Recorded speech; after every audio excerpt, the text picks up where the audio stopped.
بلوچستان سے لوگ پنجاب میں آتے ہیں، یہاں پہ آ کے کاروبار کرتے ہیں، یہاں پر ان کو قتل نہیں کیا جاتا، جب پنجاب سے لوگ ادھر جاتے ہیں تو ان کو قتل کر دیا جاتا ہے، یہاں پر اسلام آباد میں آتے ہیں، پنجاب میں آتے ہیں تو ان کو نہیں قتل کیا جاتا، پر ان یہ کو نہیں مارا جھوٹ ہے، یہ جھوٹ ہے۔ اسلام آباد، پنڈی، پورے ملک میں کہیں بھی بلوچ طلبہ، بلوچ جو عوام ہے وہ محفوظ نہیں ہے۔ 2022 میں حفیظ بلوچ کو قائد اعظم یونیورسٹی کے کیمپس پر ایک سرونگ آرمی آفیسر نے ریشلی پروفائل کیا، اس کے بعد وہ خزار گیا۔ 8 فروری 2022 کو اسے ادھر سے جبرن لاپتہ کیا گیا۔ فیروز بلوچ 17 سال کا طالب علم ہے، ایرڈ ایگریکلچر یونیورسٹی کا۔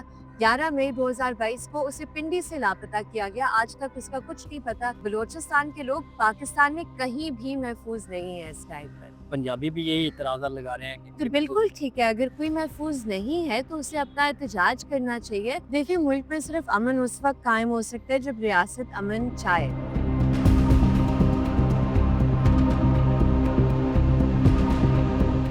السلام علیکم ناظرین، میں ہوں آپ کا میزبان شافع مغل اور آپ دیکھ رہے ہیں رائزنگ ڈیجیٹل۔ ناظرین، اس وقت ہم موجود ہیں اسلام آباد نیشنل پریس کلب کے باہر۔ یہاں پر پچھلے کئی روز سے بلوچ لاپتہ جو خاندان ہیں ان کے لواحقین یہاں پر احتجاج دھرنا دیے بیٹھے ہیں۔ ہمارے ساتھ ایمان مزاری صاحبہ موجود ہیں، ان سے بات کرتے ہیں۔ میڈم السلام علیکم۔ وعلیکم سب سے السلام۔ پہلے تو وقت دینے کا بہت شکریہ۔ یہ بتائیے گا کہ مسنگ پرسن کا سلسلہ کب تھمے گا؟ دیکھیں، جو مسنگ پرسنس کا سلسلہ ہے وہ صرف اس وقت ختم ہوگا جب اس ملک میں آئین بحال ہوگا، جمہوریت بحال ہوگی، اور جو تمام ادارے ہیں یا جو ڈپارٹمنٹس ہیں جو اپنے آپ کو ادارے سمجھتے ہیں وہ اپنے آئینی اور قانونی جو حدیں ہیں ان تک محدود رہیں۔ یہ بتائیے گا کہ ابھی کافی تعداد میں لواحقین یہاں پر بیٹھے ہوئے ہیں، کتنے لوگ ابھی تک مسنگ ہو چکے ہوئے ہیں؟ دیکھیں، پاکستان کا جو جبری گمشدگی کا کمیشن ہے، اس کے مطابق پاکستان میں 10,000 سے زیادہ کیسز درج کیے گئے ہیں۔ آبویسلی یہ کنزرویٹو ایسٹیمیٹس ہیں کیونکہ بہت سے کیسز ہوتے ہیں بلوچستان سے، خیبر پختونخوا سے جو رپورٹ نہیں کیے جاتے یا جو کمیشن پروسیس ہی نہیں کرتی یا جو کمیشن خود سے بند کر دیتی ہے۔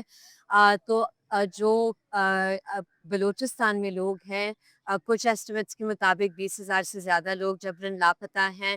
اس میں ایک ریپڈ انکریز بھی ہم نے دیکھا ہے پچھلے 4 سے 6 مہینے میں، جب سے ڈاکٹر مارنگ بلوچ اور BYC کی قیادت قید میں ہے، کہ جو ماورائے عدالت قتل ہیں، جبری گمشدگیاں ہیں، ان میں ایک بہت بڑا اضافہ ہوا ہے۔ اچھا، یہ ایک تاثر دیا جا رہا ہے یہاں پر، آپ دیکھ پنجاب کے لوگ بھی آ کر بیٹھے ہوئے ہیں، وہ بھی یہاں پر احتجاج کے لیے بیٹھے ہوئے ہیں، آپ بھی بیٹھے ہوئے ہیں، آپ کو یہاں پر جگہ دے دی گئی ہے، ان کا یہ تاثر ہے، خیال ہے کہ ہمیں جگہ نہیں دی جا رہی؟ دیکھیے، انہیں کون سی جگہ دی گئی ہے؟ آج بھی آپ کو پتہ ہے اسلام آباد ہائی کورٹ نے آرڈر کیا ہے کہ انہیں کوئی متبادل جگہ دے۔ یہ ادھر بیٹھنا نہیں چاہ رہے، یہ ادھر اس لیے بیٹھے ہوئے ہیں آج 20ویں دن پہ کیونکہ خاردار تاریں، بیریئر چاروں اطراف سے لگائے گئے ہیں اور انتظامیہ انہیں جو احتجاج کی جگہ مختص ہے، پریس کلب میں، پوری دنیا میں یہ ہوتے ہیں کہ پریس کلب میں احتجاج کیے جاتے ہیں، تو وہ جو گرین بیلٹ ہے پریس کلب کا جہاں ہر شہری کا حق ہے کہ وہ آ کر احتجاج کرے، ادھر یہ انہیں بیٹھنے نہیں دے رہے۔ 3 دن جب یہ بیٹھے تھے، چوتھے دن پر ادھر زبردستی اٹھایا گیا، ادھر یہ چیزیں ادھر لگا کے انہیں بند کیا گیا۔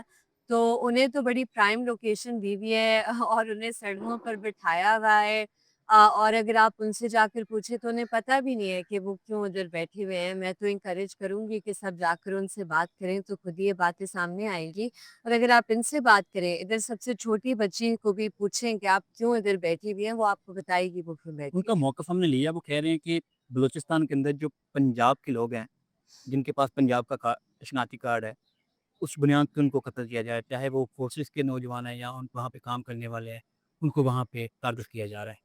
تو یہ بتا دیں کہ وضاحت کر لیں، اگر وہ کہہ رہے ہیں فورسز کے لوگ ہیں تو بلوچستان میں تو فورسز ایک، کے لوگ بھی وہاں پہ شہید ہو تو گئے۔ ادھر تو کانفلکٹ ہے نا، جی۔ جنگ، جس طرح خود ریاست کہتی ہے کہ بلوچستان میں جنگ ہے، تو وہ جب آپ جنگ کا یہ بیانیہ بناتے ہیں کہ ہم لوگوں کو لاپتہ کریں گے، قتل کریں گے، تو اگر ادھر کانفلکٹ ہے اور ملٹری کانفلکٹ میں ہے، ادھر انسرجنٹ سے ان کے لیے احتجاج کرنے آئے ہیں یا کچھ اور لوگوں کے لیے جو سویلینز ہیں جنہیں قتل کیا گیا ہے بقول ان کے؟ تو پہلے تو سمجھنے کی ضرورت ہے کہ یہ کس مقصد کے لیے بیٹھے ہوئے ہیں۔ وہ کلیئر کر رہے ہیں کہ ہم، چونکہ ہمارے ساتھ فیملیز بھی موجود ہیں جن کے کون سی فیملیز؟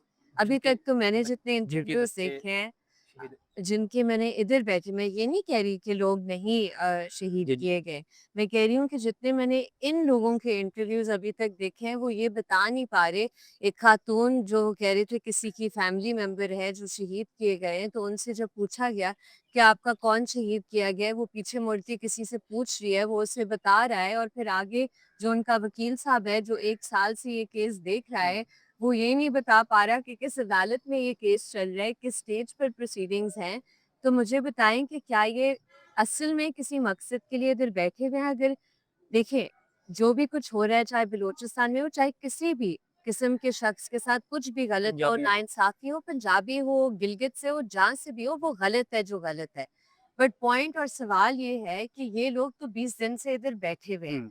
आप इस टाइम पर क्यों आकर इधर बैठे हैं? कौन आपको इस टाइम पर लेकर आया है इधर और आपका क्या मकसद है? क्योंकि जब इनसे आप पूछें, नादिया बलोच से पूछा गया था कल कि पंजाब से लोग आए हैं, तो नादिया बलोच का क्या जवाब था? उसने कहा कि बहुत अच्छी बात है अगर पंजाब से लोग अपने हकूक के लिए इधर बैठे हुए हैं। जी। उनसे जाकर पूछे तो वो कहते हैं ये दहशतगर्द है। तो आप वो तो बताएँ बाकायदा कि इल्ज़ाम लगा रहे हैं, इनको फंडिंग हो रही है। तो फिर आप बताएँ कि इन्हें किसने भेजा हुआ है और किस मकसद के लिए बैठे हुए हैं, जैसे कि लोगों को नज़र नहीं आ रहा। वो एक ये भी एतराज़ लगा रहे हैं कि जब बलूचिस्तान से लोग पंजाब में आते हैं, यहाँ पे आकर कारोबार करते हैं, यहाँ पर उनको कत्ल नहीं किया जाता। जब पंजाब से लोग उधर जाते हैं तो उनको कत्ल कर दिया जाता है। यहाँ पर इस्लामाबाद में आते हैं, पंजाब में आते हैं तो उनको नहीं कत्ल किया पर जाता। ये झूठ है, ये झूठ है। इस्लामाबाद, पिंडी, पूरे मुल्क में कहीं भी बलोच तलबा, बलोच जो अवाम है वो महफूज नहीं है। अभी कुछ ही हफ्ते पहले की बात है कि एक बलोच स्टूडेंट जो कि कायदे-आज़म यूनिवर्सिटी का स्टूडेंट है, उसे इस्लामाबाद से उठाया गया, जबरन लापता किया गया। उसका बस पर शनाख्ती कार्ड चेक करके उसे बस से उतारा गया। चश्मदीद गवाह गए एफआईआर दर्ज कराने के लिए। वो एफआईआर भी आज तक दर्ज नहीं हुई, इसकी 22 पेंडिंग है। तो ये क्या बात कर रहे हैं? 2022 में हफीज़ बलोच को कायदे-आज़म यूनिवर्सिटी के कैंपस पर एक सर्विंग आर्मी ऑफिसर ने रेशियली प्रोफाइल किया, उसके बाद वो खुजदार गया। 8 फरवरी 2022 को उसे उधर से जबरन लापता किया गया। फिरोज बलोच 17 साल का तालिबे इल्म है, एरिड एग्रीकल्चर यूनिवर्सिटी का। 11 मई 2022 को उसे पिंडी से लापता किया गया। आज तक उसका कुछ नहीं पता। तो ये कौन है और ये किस तरह, किस मुँह से ये झूठ बोल रहे हैं कि बलूचिस्तान की अवाम पाकिस्तान में कहीं भी महफूज है। बलूचिस्तान के लोग पाकिस्तान में कहीं भी महफूज नहीं है इस टाइम पर। पंजाबी भी यही एतराज़ात लगा रहे हैं तो कि बिल्कुल बिल्कुल ठीक है, अगर कोई महफूज नहीं है तो उसे अपना एहतजाज करना चाहिए। लेकिन अगर किन लोगों को भेजा जाएगा, जिस तरह पहले दिन से इधर लोगों को भेजा जा रहा है और सबको नज़र आ रहा है कि किस मकसद के लिए भेजा जा रहा है, ये फिर भी इल्ज़ाम तराशी नहीं कर रहे। ये नहीं कह रहे कि वो कौन है, ये कौन, ये कह रहे हैं कि बहुत अच्छा है अगर कोई हकूक के लिए आया हुआ है। ये तो मैं कह रही हूँ क्योंकि मुझे नज़र आ रहा है कि उन्हें क्यों भेजा गया और वो क्या बातें कर रहे हैं। मैडम आखिर में ये बताइएगा आप बड़ी दिलेर वकील हैं, आलमी इंसानी हकूक़ की बात करती हैं। ये सिलसिला आपने समझती पंजाबी हो, सिंधी हो, बलोची हो, कश्मीरी हो, पाकिस्तान का कार्ड रखने वाला कोई भी शहरी हो, ये सिलसिला रुकना नहीं चाहिए। बिल्कुल रुकना चाहिए और हम तो पहले दिन से ये बात कर रहे हैं और बलूचिस्तान में लोग पहले दिन से ये बात करते हैं कि अगर आपने 40 साल पहले हमारे लिए आवाज़ उठाई होती तो शायद आज पंजाब में ये मसला ना होता। शायद आज इस्लामाबाद से लोग जबरन लापता नहीं किए जा रहे होते जो आपका दारुल हुकूमत है। इसी दारुल हुकूमत से मतीउल्लाह जान को अगवा किया गया। इसी दारुल हुकूमत से डिफरेंट सहाफ़ियों को इस हद तक कि जो सहाफ़ी बाहर भी जाते हैं। अब क्योंकि अरशद शरीफ के साथ जो हुआ, उससे पहले करीमा बलोच और साजिद हुसैन के साथ भी तो हुआ था, लेकिन उस वक़्त पाकिस्तान की मेनस्ट्रीम नहीं बात करती थी और इसलिए आज हम इस नहज पे पहुँचे हुए हैं, क्योंकि आवाज़ वो लोग सिर्फ़ उठाते हैं जब उनके घर तक आग पहुँचती है, जबकि हमें सबके लिए आवाज़ उठानी चाहिए बिला तफ़रीक़। आखिर में ये बता दीजिएगा इसका आप क्या समझती हैं सॉल्यूशन क्या है? पाकिस्तान में इलाकाई ये जो तसाद इसको ख़त्म किया जा सके और मुल्क में अमन कायम हो? देखिए, मुल्क में सिर्फ़ अमन उस वक़्त कायम हो सकता है जब रियासत अमन चाहे, जब रियासत कॉन्फिडेंस बिल्डिंग मेजर्स अपनी अवाम में इंस्टीट्यूट करे। रियासत जो एतमाद लोगों का रियासती इदारों से उठा है, उसे रिस्टोर करे और वो तरीका बहुत सिंपल सा है। आप और मेरा क्या ताल्लुक है रियासत रियासत से? क्या रिश्ता है हमारा? हमारा आइन हमारा सोशल कॉन्ट्रैक्ट है, वो हमारी रिलेशनशिप को गवर्न करता है।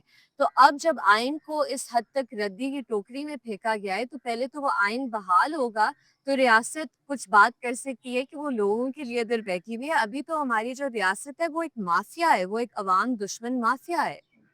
बहुत शुक्रिया वक्त देने का। नाज़रीन, आपने गुफ्तगू सुनी। हमारे साथ ईमान मज़ारी साहबा मौजूद थी। इस वक्त हम नेशनल प्रेस क्लब इस्लामाबाद के बाहर मौजूद हैं। हमारे पीछे आप देख सकते हैं बलोच ख़ानदान के जो लवाहिकीन हैं, जो मिसिंग पर्सन हैं, उनके लवाहिकीन यहाँ पर मौजूद हैं, धरना दिए बैठे हैं। आपकी क्या राय है? हमें ज़रूर बताइएगा। अल्लाह हाफ़िज़।